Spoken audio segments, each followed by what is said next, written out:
فیض شاہ جہاں صدائے رمضان۔ بسم اللہ الرحمن الرحیم۔ مولا صلی وسلم دائما ابدا علی حبیبک خیر الخلق کلہم یا ربی بالمصطفیٰ بلغ مقاصدنا واغفر لنا ما مضى یا واسع الکرم۔ السلام علیکم ناظرین و سامعین کرام، 9 نیوز HD کے لائیو اسٹوڈیو سے رمضان المبارک کی اسپیشل ٹرانسمیشن صدائے رمضان کے ساتھ آپ کی خدمت میں حاضر ہے آپ کا میزبان محمد لقمان رضا۔ ناظرین و سامعین، رمضان المبارک کی یہ آواز صدائے رمضان آپ کی خدمت میں پیش کی جا رہی ہے۔ آج کا ہمارا موضوع سخن ہے ذخیرہ اندوزی اور ناجائز منافع خوری کی مذمت قرآنی اسلامی تعلیمات کی روشنی میں۔ ذخیرہ اندوزی ایسا معاملہ ہے کہ مال کو، اجناس کو، فصل کو، مال تجارت کو صرف اس لیے روک لینا کہ جب اس کی ڈیمانڈ بڑھے گی اور تو اس کی قیمت بڑھے گی، اور قیمت بڑھے گی تو پھر اس وقت اس کو ہم مارکیٹ میں فروخت کریں گے۔ اس کو عربک میں احتکار بھی کہا جاتا ہے، اور یہ ایسا معاملہ ہے قرآن و سنت کی تعلیمات کے مطابق اس کو ممنوع فرمایا گیا ہے۔ یہ ناجائز معاملات میں آتا ہے اور بہت بڑے گناہ کے زمرے میں شامل ہے۔ آج ہمارے معاشرے کا المیہ یہ ہے کہ جہاں ہم مختلف بیماریوں کا، گناہوں کا شکار ہیں، مختلف اخلاقی بیماریاں ہمارے اندر ہیں، وہیں تجارت کے حوالے سے اسلامی تعلیمات کو ہم نے پس پشت ڈال دیا ہے۔ اللہ رب العزت نے جو حکم ارشاد فرمایا کہ حلال، پاک اور جائز جو ذرائع ہیں ان کے ذریعے سے کماؤ اور کھاؤ، اس پر عمل پیرا ہونے کے بجائے ہم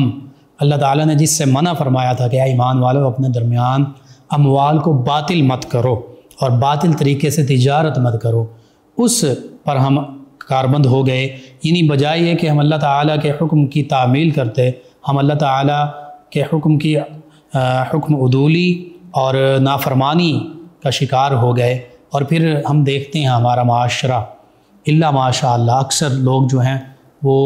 بے اطمینانی، بے یقینی، بے سکونی اور پریشانی کا شکار، اور یہی واویلا مچایا جا رہا ہوتا ہے کہ بس بے برکتی ہے، پریشانیاں ہیں، تکالیف ہیں، اور وجوہات بھی ہو سکتی ہیں، لیکن سب سے بڑی وجہ یہی دین اسلام سے دوری، اور پھر اس دوری میں جو بزنس ہے، جو تجارت ہے، جو ٹریڈ ہے، جو کاروبار ہے، وہ غیر شرعی طریقوں سے کیا جا رہا ہوتا ہے۔ حالانکہ بزنس کرنے کے جو اصول ہیں، قوانین ہیں قرآن و سنت کی روشنی میں، ان کو سیکھنا جو بزنس مین ہے، جو تجارت ہے، جو ٹریڈر ہے، اس پر لازم تھا، اس پر فرض تھا، ضروری تھا۔ وہ ہم سیکھتے بھی نہیں، اور اگر کوئی بتائے اور پتہ ہوتا ہے بعض اوقات کہ یہ حلال ہے، یہ حرام ہے، اکثر اوقات بلکہ پتہ ہوتا ہے ان چیزوں کا، لیکن پھر بھی ہم حرام طریقے سے، ناجائز طریقے سے حرام مال کما رہے ہوتے ہیں، روپیہ پیسہ، مال و دولت کما رہے ہوتے ہیں، حل میں مزید کی ایک طلب ہوتی ہے، اس پر آگے سے آگے بڑھ رہے ہوتے ہیں۔ اس حوالے سے خصوصی گفتگو ہوگی آج کے اس پروگرام میں۔ ہمارے ساتھ شریک گفتگو ہوں گے ہمارے معزز مہمان اسلامک اسکالر جناب علامہ محمد شفیق الرحمن حسان صاحب، اور ان کے ساتھ نبی محتشم صلی اللہ تعالی علیہ وآلہ وصحبہ وبارک وسلم کی بارگاہ ناز میں مدح سرائی کے لیے قاری محمد عاصم قادری صاحب موجود۔ میں آپ دونوں معزز مہمانوں کو خوش آمدید کہتا ہوں۔ سب سے پہلے علامہ محمد شفیق الرحمن حسان صاحب، ذخیرہ اندوزی اور ناجائز منافع خوری، میں نے مختصر سا اس کے بارے میں عرض کیا، اس حوالے سے تفصیل سے آپ کلام کیجئے گا، اور پھر قرآن و سنت کے حوالے سے اللہ اور اس کے پیارے حبیب صلی اللہ علیہ وآلہ وسلم نے ہماری کیسے رہنمائی فرمائی ہے، اس پر کلام کیجئے۔ بسم اللہ الرحمن الرحیم۔ الصلاۃ والسلام علیک یا سیدی یا رسول اللہ وعلی آلک واصحابک یا سیدی یا حبیب اللہ۔ بہت شکریہ مفتی صاحب، آپ نے اس پروگرام کا حصہ بننے کی ہمیں سعادت بخشی ہے۔ مرحبا۔ ذخیرہ اندوزی آپ نے آسان لفظوں میں اپنے انٹرو میں بیان کر دیا ہے جی، یعنی کہ ذخیرہ اندوزی کس کو کہتے ہیں؟ ذخیرہ اندوزی یہ ہوتی ہے کہ لوگوں کو اس مال کی طلب ہو اور ضروریاتی زندگی میں سے ہو، اور اس کو روک لیا جائے، اور لوگ بیچارے مارے پھرتے رہیں، اور پھر جس وقت اس کا ریٹ زیادہ ہو تو پھر اس چیز کو مارکیٹ میں لے کر آنا، یعنی صرف اس وجہ سے اس کو روکنا کہ ریٹ بڑھے گا اور مجھے منافع ہوگا، اور اس کے بدلے میں جو عوام ہوتی ہے، عوام الناس ہوتی ہے، لوگ جو ہیں وہ بیچارے بھوک سے جو ہے وہ مر رہے ہوتے ہیں، لیکن اس شخص کو پرواہ نہیں ہوتی ہے۔ ذخیرہ اندوزی کہتے ہیں غلہ روکنا۔ تو اس کے متعلق تنبیہ الغافلین میں ابو لیث سمرقندی رحمۃ اللہ تعالی علیہ نے نبی پاک صلی اللہ علیہ وآلہ وسلم کی کچھ احادیث نقل فرمائی ہیں کہ حضور علیہ الصلوۃ والسلام کا جو غلہ روکنے والے ہیں ان کے متعلق جو ہے وہ کیا فرامین عالی شان ہے۔ آپ حضرت معمر بن عبداللہ ادوی سے روایت کرتے ہیں کہ رسول اللہ صلی اللہ علیہ وآلہ وسلم نے ارشاد فرمایا کہ ذخیرہ اندوزی یعنی غلے کو روکنا یہ کام غلط آدمی ہی کر سکتا ہے، یعنی غلط کار ہی آدمی یہ کام کر سکتا ہے۔ سٹاک پہ سٹاک لگاتے رہنا ہے اور اس کو بیچنا نہیں ہے، اور لوگ جو ہے وہ مارے پھر رہے ہیں۔ جس طرح عام طور پر دیکھا جاتا ہے کہ ہمارے ملک پاکستان میں آٹے کا بحران، چینی کا بحران، گندم کا بحران، لوگ بچارے مارے پھرتے ہیں، پھر اس کو پیٹرول کو روک لیا جاتا ہے، اور یہ انسان کی ضروریاتی زندگی میں سے ہیں۔ اب گندم نہیں ہوگی تو لوگ روٹی کہاں سے کھائیں گے، اور چینی نہیں ہوگی، چینی کے متعلق کتنی بہت ساری چیزیں ہیں، بچوں نے دودھ پینا ہے اور دیگر معاملات ہیں۔ تو ان چیزوں کو جب روک لیا جاتا ہے، پیٹرول ہے، ایک عام سے مزدور کی بھی یہ ضرورت ہے کہ اس نے ٹریول کرنا ہے، ایک جگہ سے دوسری جگہ جانا ہے، اپنے کام کی جگہ پر پہنچنا ہے، اور نہ پہنچے گا تو پھر وہ اپنے بچوں کے لیے جو ہے وہ رزق کس طرح سے کمائے گا۔ تو یہ ایسے حالات میں کہ اس کو روک لینا اور ڈھیروں کو ڈھیر لگا لینے، اور جس وقت دیکھا کہ اب مارکیٹ میں اس کی اشد ضرورت ہے پھر اس کو بلیک میں بیچنا، یعنی کہ زیادہ قیمت پر بیچنا، لوگ لینے پر پھر مجبور ہوتے ہیں، اس کو نہیں پتا ہے کہ یہ رزق حرام ہے، اور پھر وہ جو رزق حرام ہے اس کی کتنی غفلتیں اور کتنے اس کے معاملات ہوتے ہیں، اور پھر طرح طرح کی بیماریوں کا شکار ہو جاتے ہیں، طرح طرح کی پریشانیاں جنم لے لیتی ہیں، اور پھر وہ مصیبتیں آتی ہیں اور خود پریشانی کے عالم میں بندہ رہتا ہے۔ اس لیے حضور علیہ الصلوۃ والسلام نے ان پریشانیوں سے نکلنے کے لیے اور مصائب اور علام سے بچنے کے لیے حضور علیہ الصلوۃ والسلام نے ہمیں پہلے ہی بتا دیا ہے کہ یہ معاملات کرو گے تو یہ تمہارے لیے بہتر ہیں، یہ کرو گے یہ تمہارے لیے بہتر نہیں ہے۔ دوسری حدیث وہ نقل کرتے ہیں جو حضرت عبداللہ ابن عمر رضی اللہ تعالی عنہ سے مروی ہے۔ رسول اللہ صلی اللہ علیہ وآلہ وسلم نے ارشاد فرمایا، جو شخص لوگوں کی تنگی کے باوجود 40 روز تک غلہ روک کے رکھتا ہے، حالانکہ ایک دن بھی نہیں روکنا چاہیے، یہاں فرمایا کہ 40 دن تک غلہ روک کے رکھتا ہے، وہ اللہ تعالیٰ سے کٹ گیا اور اللہ تعالیٰ اس سے بری ہے۔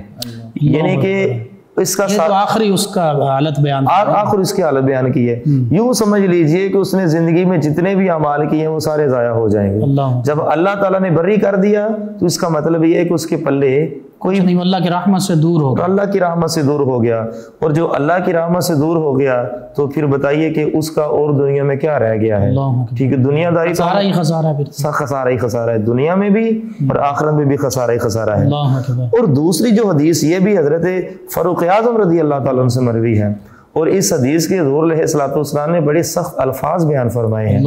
نبی پاک صلی اللہ علیہ وآلہ وسلم نے ارشاد فرمایا، غلہ لانے والا رزق پاتا ہے،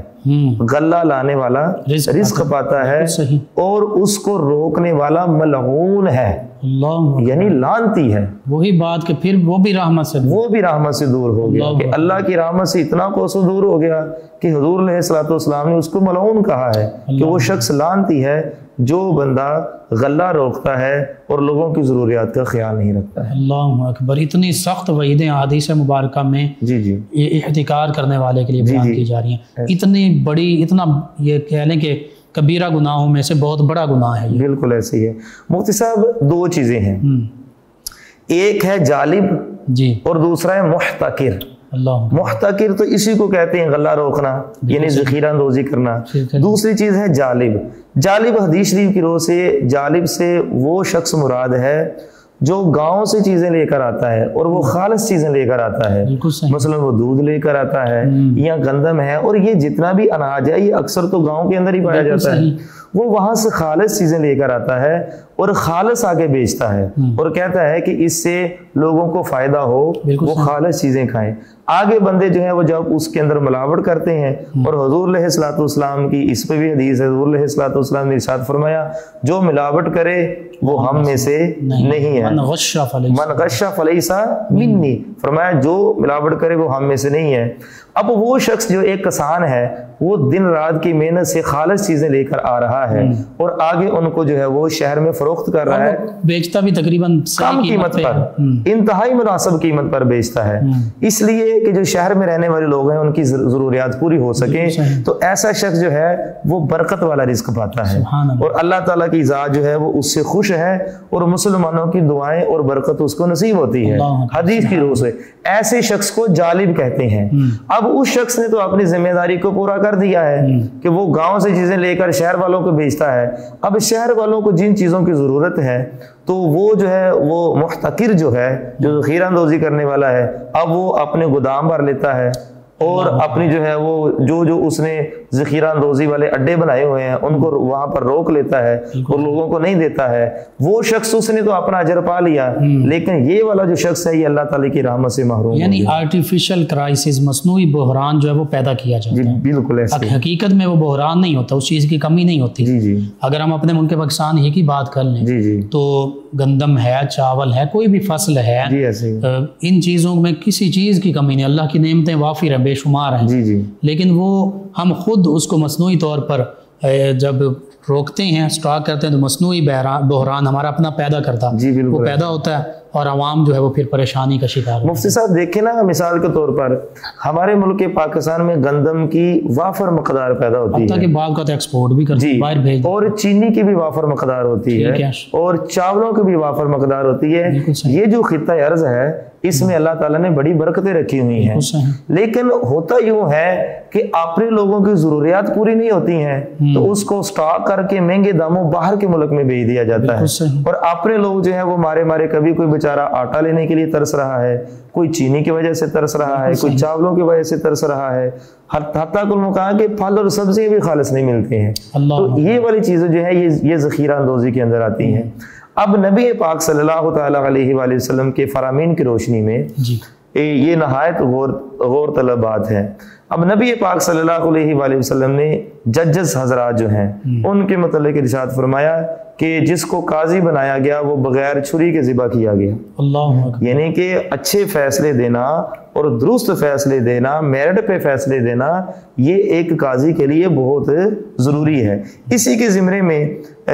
روایت ہے کہ ایک شخص نے اپنے بیٹے کو کسی کام پر لگانے کا ارادہ فرمایا تو نبی پاک صلی اللہ علیہ وآلہ وسلم سے اس نے مشورہ لیا۔ تو یہاں سے یہ پتہ چلا کہ جو اپنے سے بڑے ہوتے ہیں ان سے مشورہ کر لینا چاہیے۔ مشورہ کرنا حضور علیہ الصلوۃ والسلام کی بھی سنت ہے اور حضرات صحابہ کرام کی بھی سنت ہے۔ تو آپ نے اسے فرمایا کہ اس کو 3 طرح کے لوگوں کی طرح نہ بنانا۔ ایک فرمایا کہ اس کو گندم فروش نہ بنانا، دوسرا فرمایا اسے گوشت بنانے والا نہ بنانا، تیسرا فرمایا اسے کفن بیچنے والا نہ بنانا۔ مفتی صاحب اس کے اندر اب حکمتیں ہیں۔ اب جو تو لوگ گندم کی فروخت کرتے ہیں اور صرف جو مناسب منافع ہے جو اللہ تعالیٰ نے جس کا ہمیں حکم دیا ہے اگر تو وہ اتنا خریدتے ہیں تو ایسا گندم بیچنے والا اس زمرے میں نہیں آتا ہے۔ لیکن اکثر جن کے گندم کے گودام ہوتے ہیں وہ اس میں ہیرا پھیریاں کرتے ہیں اور بعض کا گندم کے اندر، نئی گندم کے اندر پرانی گندم ملا دیتے ہیں، ملاوٹ کر دیتے ہیں، یا ایسی گندم کہ جس کو سسری لگی ہوتی ہے، یعنی کہ جس کا آٹا ٹھیک طرح سے نہیں ہوتا، اور پھر بعض کا تو ایسے لوگوں کو بھی دیکھا گیا ہے کہ وہ معاذ اللہ اس کا گندم کا وزن بڑھانے کے لیے اس کو پانی لگا دیتے ہیں، اس کو گیلا کر دیتے ہیں تاکہ اس کا وزن جو ہے وہ بڑھ جائے، اس طرح وہ منافع خوری کرتے ہیں۔ ان تمام پہلوؤں کو مد نظر رکھتے ہوئے حضور علیہ الصلوۃ والسلام نے اس لیے ارشاد فرمایا کہ اس کو گندم فروش نہ بنانا، چونکہ گندم ایک اہم ضرورت ہے جس سے آٹا بنتا ہے اور اس سے پھر روٹی بنتی ہے اور انسان کے پیٹ کے اندر جاتی ہے، تو اس کو وہ نہ بنانا، کوئی اور کام کروا لینا۔ دوسرا حضور علیہ الصلوۃ والسلام نے ارشاد فرمایا کہ اس کو گوشت بنانے والا نہ بنانا۔ اب جو گوشت بنانے والا ہے، ایک تو اس کا معاملہ یہ ہے کہ جانور ذبح کرتے کرتے اس کا دل سخت ہو جاتا ہے اور رحم جو ہے وہ اس کے دل میں اتنا نہیں رہتا جتنا کسی عام شخص کے دل میں رہتا ہے۔ دوسری بات یہ ہے مفتی صاحب، اگر آپ اپنے یہ ضلع فیصل آباد کا ہی سروے کر کے دیکھیں نا، تو اگر آپ کہیں نا کہ میں نے کٹے کا گوشت لینا ہے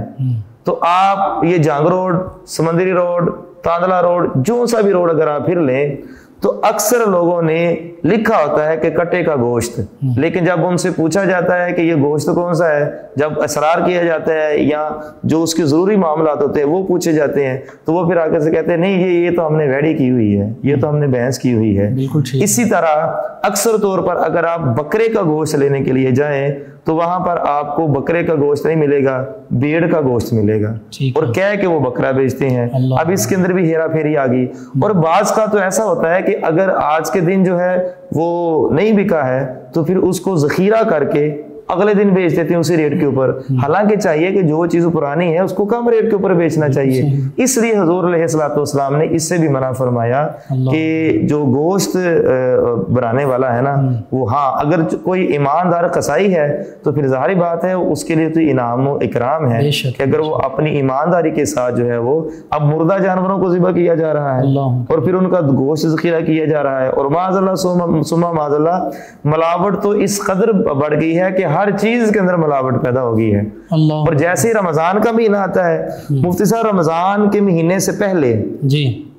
لوگ کھجوریں سٹاک کر لیتے ہیں،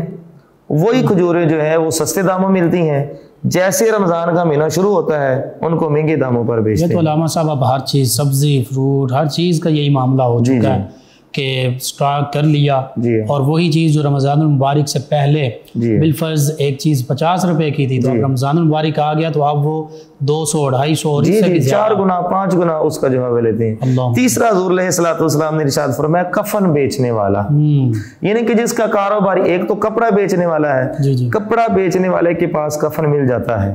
ٹھیک ہے، لیکن اس کو کسی اور چیز کی تمنا نہیں ہوتی ہے، لیکن جو خالص کفن بیچنے والا ہوتا ہے اس کے متعلق حضور علیہ الصلوۃ والسلام نے ارشاد فرمایا کہ وہ ہر وقت پھر یہ دعا کرے گا کہ میری امت میں سے کوئی نہ کوئی شخص مر جائے تاکہ میرا امتی کو تو تاکہ مجھے جو ہے وہ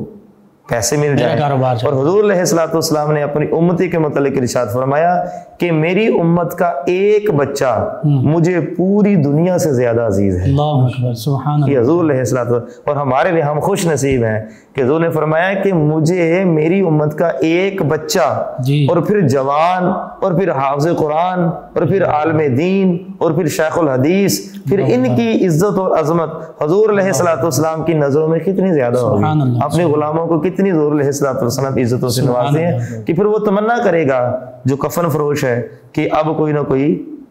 مرے تاکہ میرا کاروبار بیچے۔ ہاں جس نے کپڑا رکھا ہوا ہے اگر اب اس نے ساتھ کفن رکھا ہوا ہے تو اس کو اتنی تمنا نہیں ہوگی چونکہ اس کا کپڑا بک رہا کام چل رہا ہے۔ بالکل صحیح، بہت خوب۔ ناظرین، ذخیرہ اندوزی پر نبی رحمت صلی اللہ علیہ وآلہ وسلم کی فرامین مبارکہ کتنی سخت وعیدیں اور کیسی احتیاطوں کا ذکر ہو رہا ہے کہ آج ہم اس پر عمل پیرا ہیں۔ میں نے، آپ نے، ہم سب نے، بالخصوص جو تجار ہیں، جو ٹریڈرز ہیں، جو بزنس مین ہیں، انہوں نے اس پر غور کرنا ہے کہ کہیں ہم حرام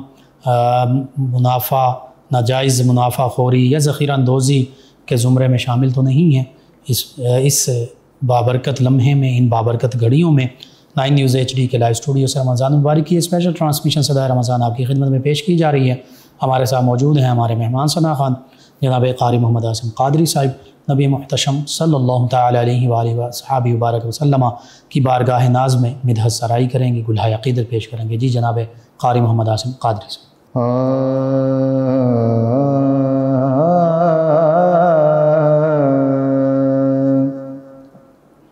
راہ عرفاں سے جو ہم سبحان اللہ، راہ عرفاں سے جو ہم نادیدر و محرم نہیں، راہ عرفاں سے جو ہم نادیدر و محرم نہیں، مصطفیٰ ہے مسند ارشاد پر کچھ غم نہیں، راہ عرفاں سے جو ہم ہوں مسلمان گرچہ ناقص ہی صحیح اے کاملو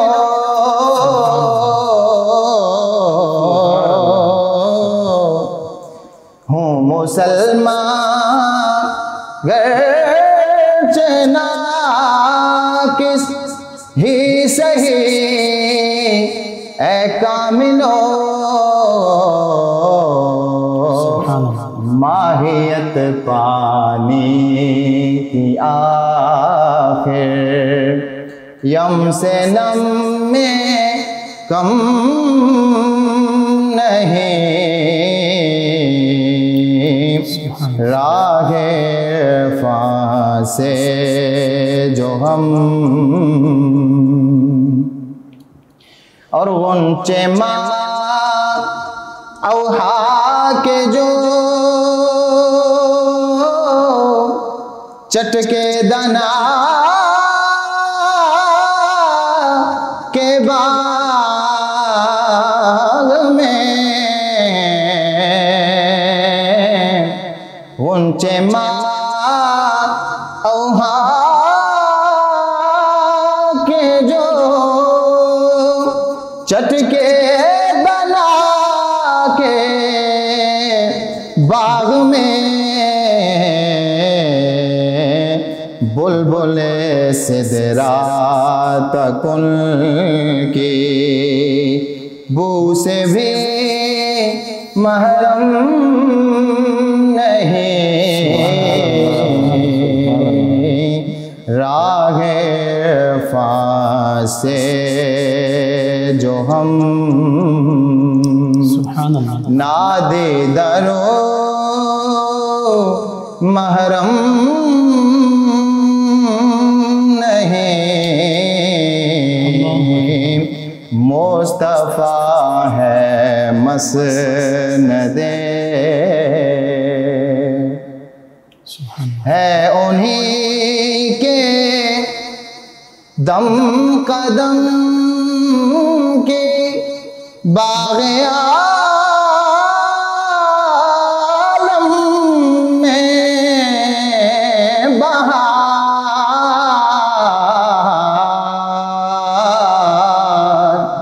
ہے انہی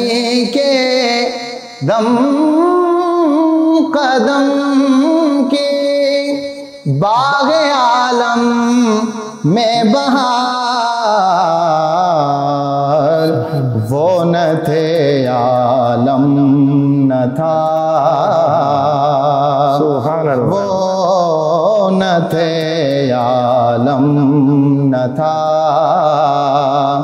گر وہ نہ ہو عالم نہیں، راہ عرفاں سے جو ہم اور مکتا سماعت سنمائی گا کہ سایہ دیوار و خاک در ہو یا رب اور رضا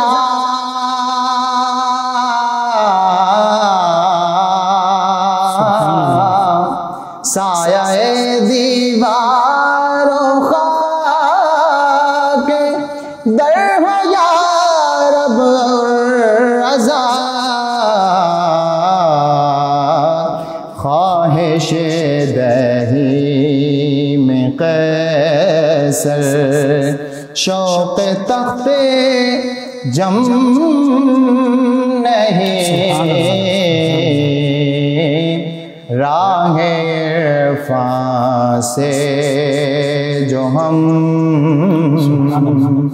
نادے درو محرم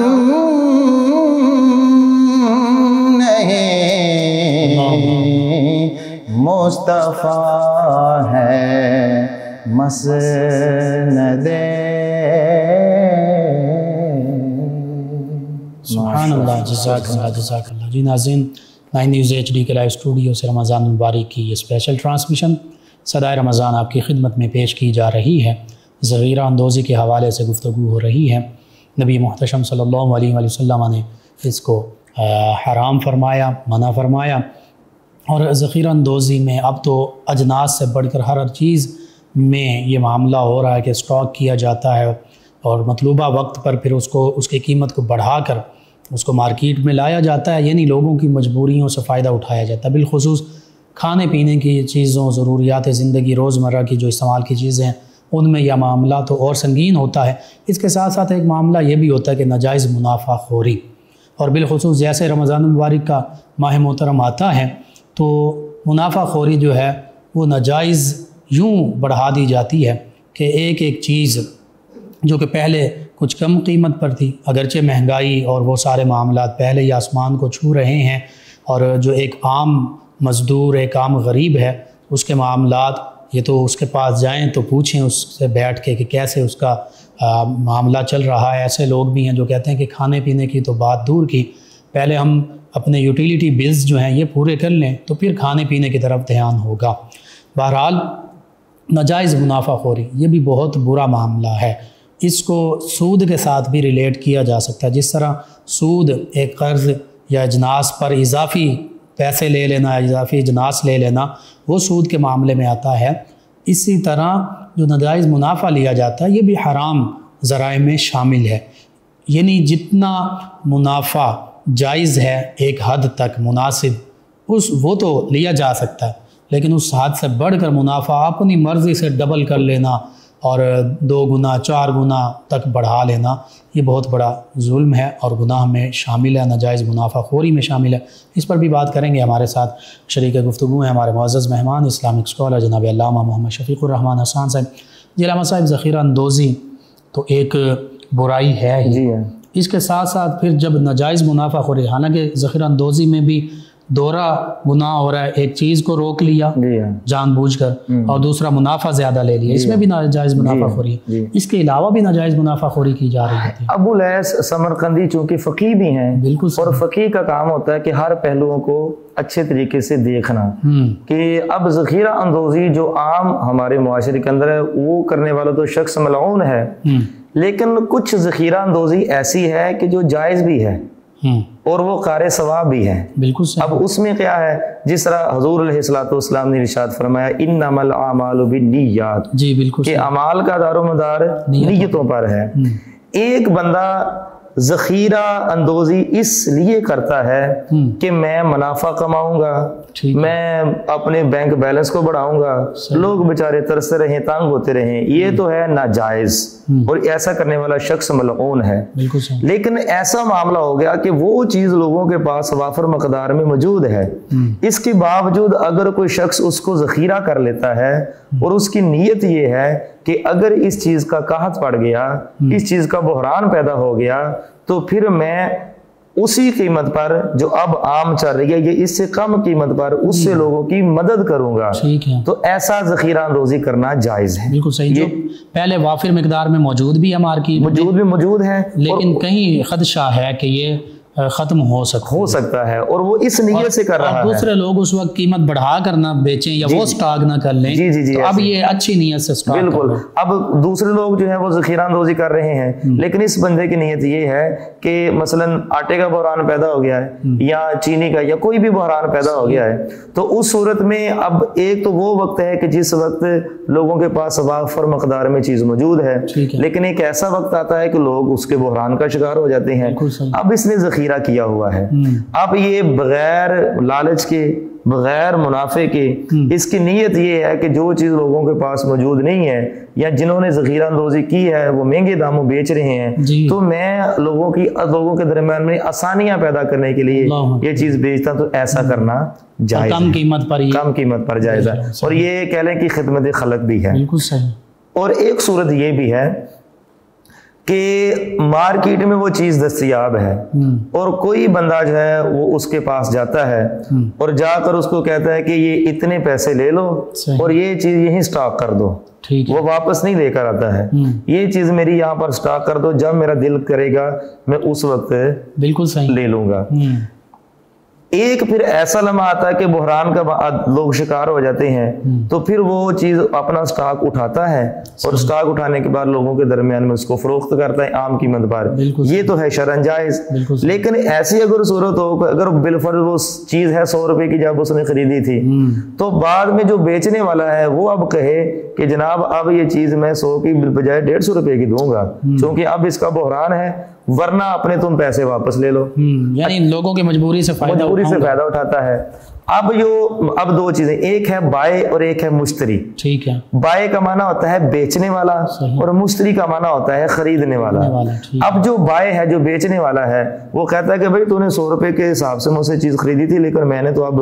150 کے حساب سے بیچنی ہے۔ تو جو مشتری ہے یعنی جو خریدنے والا ہے وہ چیز جو ہے وہ 150 روپے کے حساب سے لے لیتا ہے، یعنی باقی رقم اس کو ادا کر دیتا ہے۔ لیکن آگے چل کر جب اس کے پاس مال آ جاتا تو وہی چیز وہ پھر 200 روپے میں فروخت کرتا ہے۔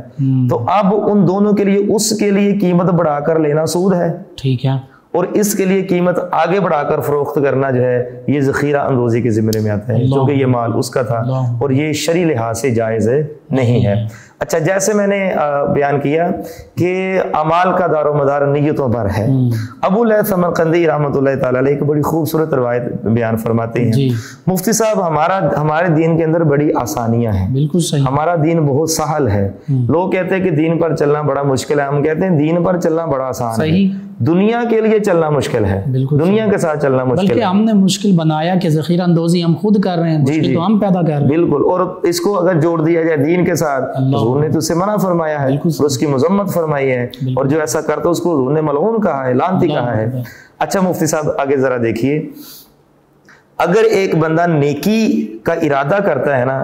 تو اللہ تعالیٰ اس کے نامہ اعمال میں ایک نیکی لکھ دیتا ہے، بالکل صحیح۔ فرشتوں کو حکم ہوتا ہے کہ جب وہ نیکی ابھی ارادہ کرتا ہے، جب وہ نیکی کر لیتا ہے تو پھر ایک نہیں بلکہ 10 نیکیاں لکھ دی جاتی ہیں۔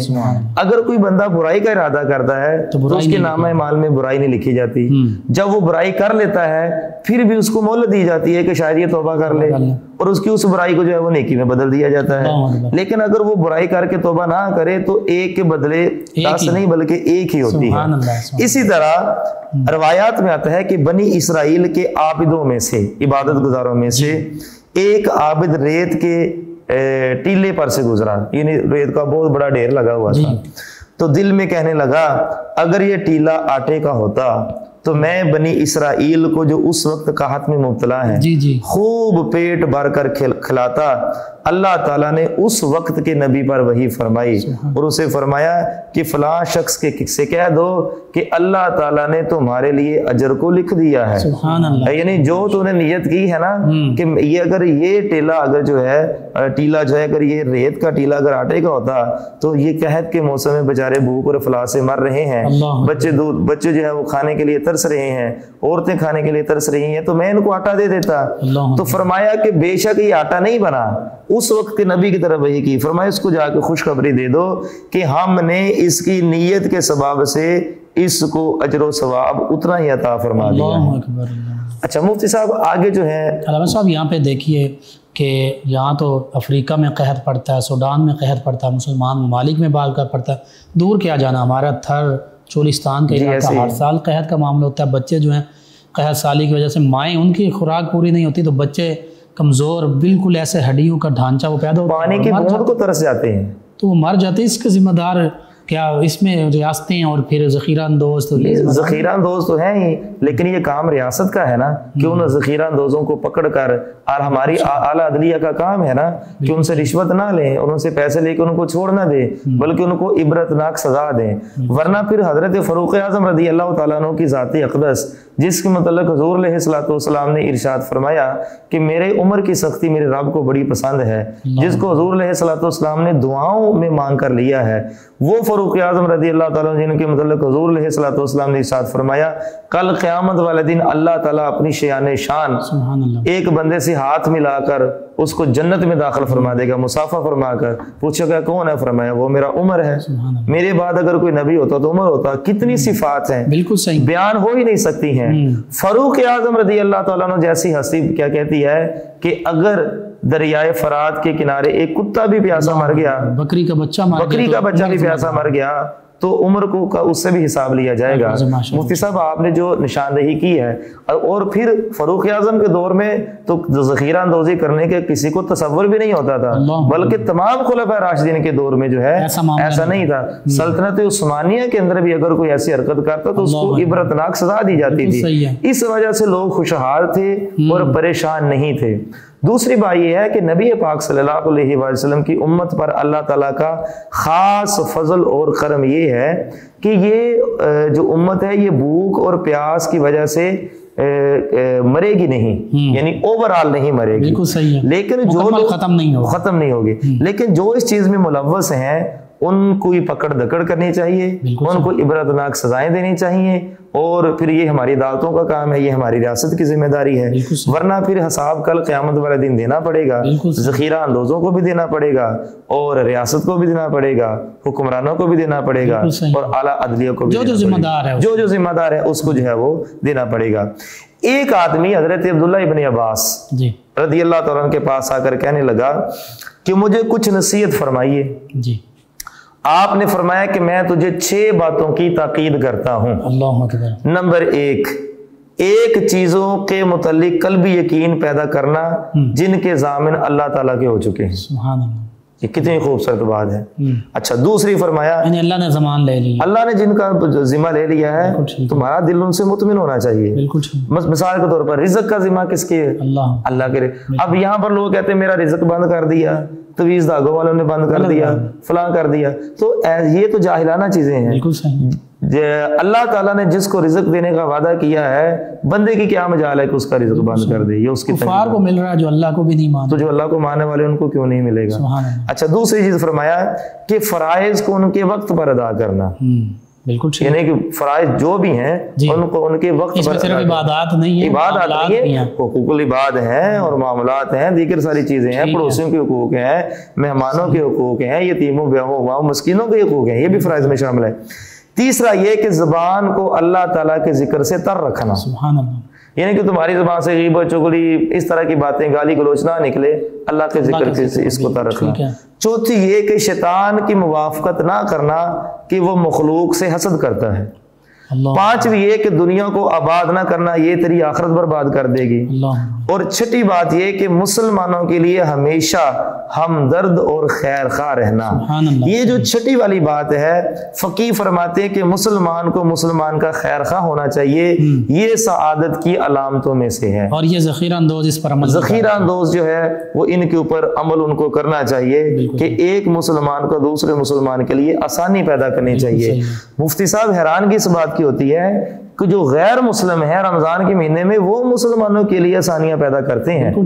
یورپ کے ممالک کے اندر، اور یہاں مسلمان کے لیے تنگی کا باعث بنا ہوا ہے۔ اصل میں انہوں نے سیدنا عمر فاروق اعظم رضی اللہ عنہ کے قوانین کو لاگو کیا، ہم نے ان کو مانا ہے فاروق اعظم کو کہ وہ فاروق اعظم انہوں نے ان کی مانی ہے، ان کی تعلیمات کو اپنایا ہے، اور وہ آج دیکھیں کیسے ترقی کر رہے ہیں۔ بالکل صحیح، بہت خوبصورت آپ نے گفتگو کی۔ اس حوالے سے ناجائز منافع خوری پہ بھی تھوڑی سی بات ہو جائے کہ جو بے جا اپنی مرضی سے قیمتیں بڑھا دی جاتی ہیں، گورنمنٹ کی طرف سے بھی بعض کا ہوتی ہے مہنگائی، یہ معاملہ ہوتا ہے کہ جی پیٹرول کی قیمتیں بڑھیں تو سامان ترسیل کی وجہ سے وہ آنے جانے کے اخراجات بڑھ گئے، ٹھیک ہے، یا عالمی طور پر بڑھیں، اور پھر بعض ریاستوں کی طرف سے بھی، لیکن ہم خود ہی بعض کا قیمتیں ایسی بڑھا دیتے ہیں کہ جی وہ حکومت کی طرف سے مہنگائی ہو گئی ہے تو اس وجہ سے یہ چیز بھی مہنگی ہو گئی ہے۔ مفتی صاحب ہماری عوام کے پاس بڑا اچھا فارمولہ ہے، اور یہ کہہ رہے ہیں کہ یہ بدبختی کی علامت ہے، بظاہر اچھا جس کو وہ سمجھے، بظاہر جس کو وہ اچھا سمجھے، میں نے بعد میں کہتا ہوں کہ یہ بدبختی کی علامت ہے۔ گورنمنٹ ایک نرخ مقرر کرتی ہے کہ مرغی کا گوشت اتنے کا، اور گھی اتنے کا، چاول اتنے کے، دالیں اتنے کی، اب وہ لوگوں نے لگایا بھی ہوتا ہے، لیکن اس کے باوجود جب آپ دیکھتے ہیں کہ اگر قیمت جو ہے وہ 10 روپے بڑھی ہے تو لوگ 50 روپے قیمتیں بڑھا کر اور یہ کر دیتے ہیں، حکومت کے اوپر دباؤ ڈال دیتے ہیں، اور یہ سراسر غلطی ہے، اس میں حکومت کا تو کوئی قصور نہیں ہے۔ یہ جو انہوں نے قیمتیں بڑھائی ہیں ناجائز منافع خوری میں شامل نہیں ہوگی؟ جی، یہ تو ناجائز منافع خوری میں شامل ہوتی ہے نا، منافع خوری ہے نا، تو پھر ہے بھی ناجائز۔ اچھا، یہاں پر ایک اور بات کہ جو قیمت مقرر کی گئی ہے اس کے اوپر چاہیے کہ جو ہمارے ایڈمنسٹریٹر ہیں یا مارکیٹ کمیٹی ہیں وہ سروے کریں اور ایسے لوگوں کو عبرتناک سزائیں دیں تاکہ لوگوں کے لیے آسانیاں پیدا ہوں۔ اور رمضان بازار کے اندر جہاں پر ہم دیکھتے ہیں کہ اگر چیز 10 روپے کم قیمت کی ہے تو وہ چیز بھی ناقص ہوتی ہے، ٹھیک ہے، وہ چیز کھانے کے بھی قابل نہیں ہوتی ہے، باسی ہوتی ہے، پرانی ہوتی ہے، ان چیزوں کا بھی حساب لینا چاہیے۔ اچھا، یہاں پر جو ہے وہ سعادت اور بدبختی کی علامتوں کو جو وہ بیان کیا گیا ہے اور ان میں سے یہ چیزیں بھی آئیں گی۔ کہتے ہیں کہ سعادت کی 11 علامات ہیں، جو سعادت مندی اس کی 11 علامات ہیں، اور ایسی شقاوت اور بدبختی اس کی بھی 11 علامات ہیں۔ یہ ہر بندہ جو ہے وہ یہ نہ دیکھے کہ یہ علامتیں تجھ میں پائی جاتی ہیں، فلاں میں پائی جاتی ہیں، فلاں، بلکہ وہ اپنے اندر دیکھے۔ جس طرح مفتی صاحب میں اکثر کہتا ہوتا ہوں کہ جو منافق کی نشانیاں بیان کی گئی ہیں نا، یہ نہ کہا جائے کہ یہ جو نشانیاں ہیں فلاں میں بھی ہیں، فلاں میں بھی، فلاں میں بھی ہیں، یہ دیکھو کہ کہیں وہ تمہارے اندر تو نہیں ہے۔ جب انسان خود کو درست کر لے گا تو پھر دوسرے بھی اس کو درست نظر آئیں گے، پہلے اپنا تزکیہ کرنا ضروری ہے۔ اچھا، جو 11 علامات ہیں سعادت مندی کی، ان میں سے نمبر 1 ہے کہ آدمی دنیا سے بے رغبتی اور آخرت میں رغبت رکھتا ہے، یہ ایک ہے۔ نمبر 2، عبادت و تلاوت قرآن اس کا اہم مقصد ہو۔ نمبر 3، غیر ضروری بات بہت کم کرتا ہو۔ نمبر 4، 5 نمازوں کا پابند ہو۔ اور نمبر 5، حرام سے بچنے والا ہو، خیر تھوڑا ہو یا زیادہ ہو، یعنی کہ یہ نہ دیکھے کہ یہ مجھے دولت زیادہ ملے لیکن حرام سے وہ بچے۔ حرام کا جو ہے وہ 10 لقمے، حرام کے جو ہے وہ 10 لقمے ایک طرف اور حلال کا 1 لقمہ ایک طرف۔ حلال کے 1 لقمے سے بندہ سیر ہو جاتا ہے، حرام کے 10 لقموں سے بندہ پھر بھوکا کا بھوکا ہے، اور 1 لقمہ بھی چلا جائے منہ میں تو پھر نہ دعائیں قبول، وہ تو پھر 40 دن تک جو ہے وہ دعائیں قبول نہیں ہوتی ہے۔ اور یہ تو حضرت سعد بن ابی وقاص کو حضور علیہ السلام نے تعلیم دی تھی، انہوں نے کہا یا رسول اللہ میری خواہش ہے کہ میں مستجاب الدعوات بن جاؤں۔ اور سعد بن ابی وقاص کی شان یہ ہے کہ حضور فرماتے ہیں سعد میرے ماں باپ تجھ پر قربان، اور وہ کہتے ہیں کہ حضور علیہ السلام نے اس سے فرمایا تھا کہ آپ میرے ماموں جان ہیں۔ جی صحیح، جی ہاں۔ اور پھر وہ کہا کرتے تھے کہ حضور علیہ السلام نے خود والدین اپنے والدین کو میرے لیے جمع فرمایا تھا، تو ان کے لیے یہ حکم ہے کہ اے سعد حلال کھاؤ، رب کعبہ کی قسم جس کے پیٹ میں حرام کا 1 بھی لقمہ جاتا ہے اس کی 40 دن تک عبادت قبول نہیں ہوتی ہے۔ تو یہ جو ذخیرہ اندوزی کرتے ہیں یہ حرام کا مال کھاتے ہیں، تو ظاہری بات ہے پھر ان کی جو ہے وہ عبادت تو قبول نہیں ہوگی۔ نمبر 6، اس کی ہم نشینی نیک لوگوں کے ساتھ ہو۔ نیک لوگوں کے ساتھ بیٹھنا یہ بڑی اچھی بات ہے۔ A man is known by the company he keeps، ایک انسان اپنی صحبت سے پہچانا جاتا ہے کہ اچھے کی ہے یا برے کی ہے۔ نمبر 7، مسکین تباہ ہو، متکبر نہ ہو، غرور و تکبر کرنے والا نہ ہو بلکہ اس نے فقر کو اختیار کیا ہو۔ اور نمبر 8، با اخلاق اور سخی ہو۔ ہم نے لوگوں کو دیکھا ہے کہ وہ سخاوت کرتے ہیں لیکن جب ان کے دروازے پر مانگنے والے ہوتے ہیں ان کو بد اخلاقی سے، بد زبانی سے گالیاں نکالتے ہیں۔ ساتھ اخلاق ہو جائے تو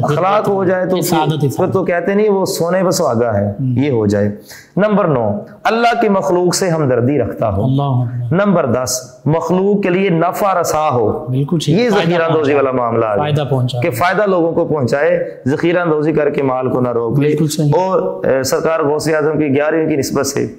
جو 11ویں سعادت مندی ہے وہ ہے کہ موت کو بکثرت یاد کرنے والا۔ اور جو شکاوت اور بدبختی کی 11 علامات ہیں جن سے بچنا چاہیے، ان میں ہے مال جمع کرنے پر حریص ہو،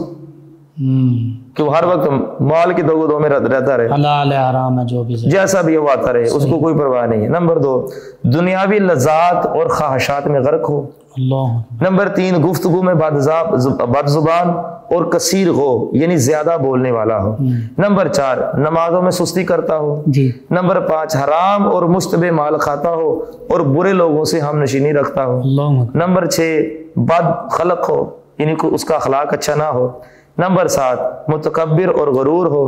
اور نمبر 8، لوگوں کو نفع پہنچانے سے روکتا ہو۔ یہی وہ والا معاملہ آ گیا، برعکس معاملات۔ جی ہاں۔ اور نمبر 2، مہمانوں سے ہمدردی نہ رکھتا ہو، سامنے مہمان آ جائے تو کہے لے یہ پھر آگے ہیں، اور مہمانوں کو جو ہے حقارت کی نظر سے دیکھے معذرت، حالانکہ مہمان اپنا رزق ساتھ لے کر آتا ہے۔ اچھا پھر ہے نمبر 10 بخیل ہو،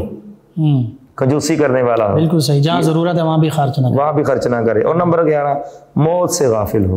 اللہ اکبر، کسی زاہد کا واقعہ ہے کہ اس کے گھر میں کچھ گندم بڑی تھی، قحط پڑ گیا تو سب بیچ ڈالی، پھر لوگوں کی طرح خود بھی حسب ضرورت خریدنے لگا۔ اللہ کسی نے کہا پہلے ہی اپنی ضرورت کے لیے رکھ لی ہوتی، کہنے لگا میں نے چاہا کہ لوگوں کے قحط والے غم میں شریک ہو جاؤں۔ اللہ اکبر، مفتی صاحب یہاں سے ایک بات کا پتہ چلتا ہے کہ جس بندے کا پیٹ بھرا ہوا اس کو بھوکے کا احساس کہاں ہونا ہے؟ بالکل صحیح ہے، جس کا پیٹ بھرا ہوا ہے اس کو جس بھوکے کو کا ان حالات کا سامنا نہیں ہے اس کو پتہ ہی نہیں ہے۔ ایک بندہ اے سی روم میں بیٹھا ہوا ہے، اس کو کیا پتا کہ دھوپ کے اندر مزدور کرنے والا کا حال کیا ہے؟ اس لیے وہ پھر ظاہری بات ہے اللہ تعالیٰ نے پھر اس کو ولایت کا مرتبہ عطا فرمایا ہوگا۔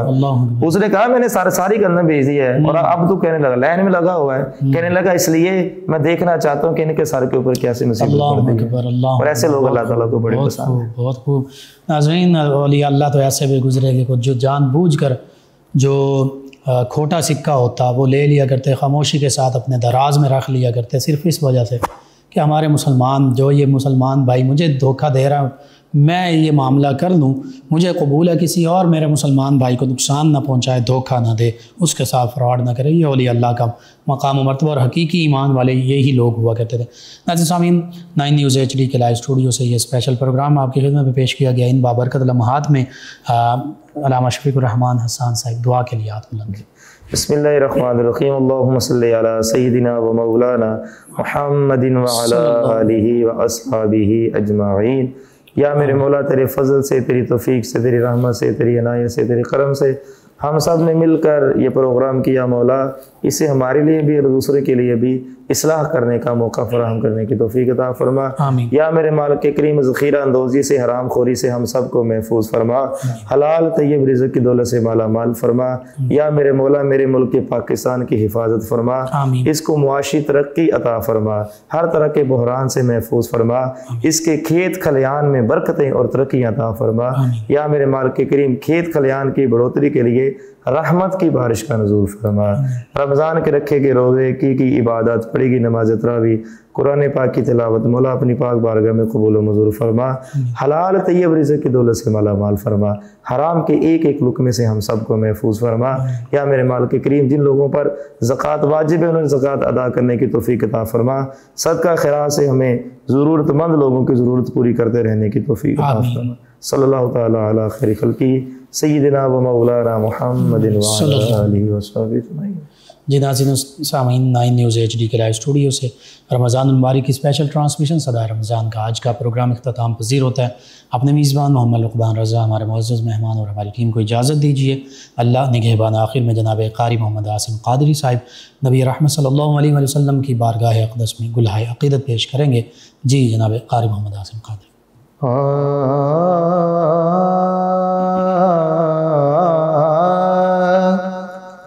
مدینے سے بولاوا آ رہا ہے، مدینے سے بولاوا آ رہا ہے، میرا دل مجھ سے پہلے جا رہا ہے، میرا دل مجھ سے پہلے جا رہا ہے، یہاں مرضی نہیں چلتی کسی کی، یہاں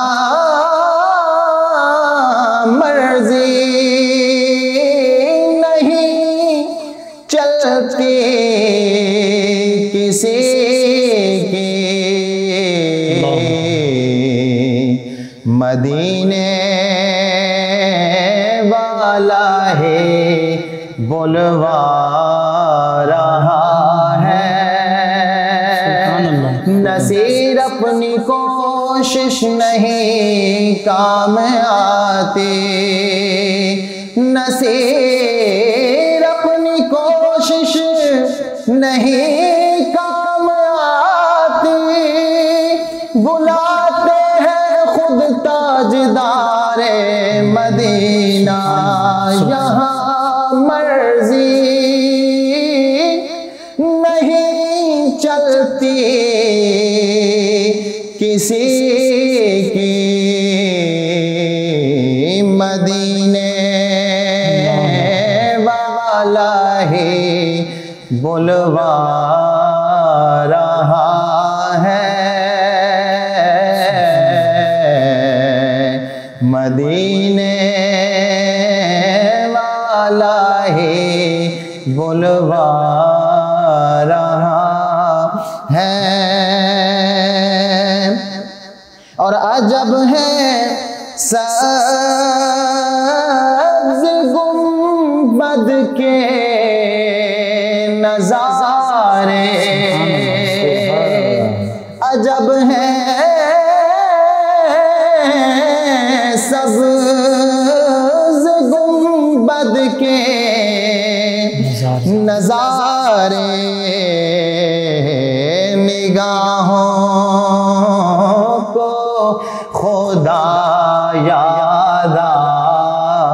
رہا ہے، مدینے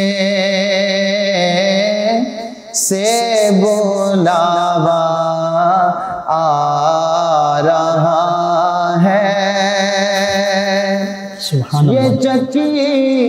سیدہ کی چل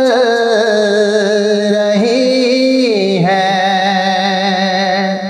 یہ چکی فاطمہ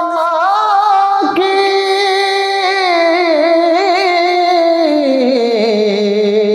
چل رہی ہے، زمانہ جتنا لنگر کھا رہا ہے، زمانہ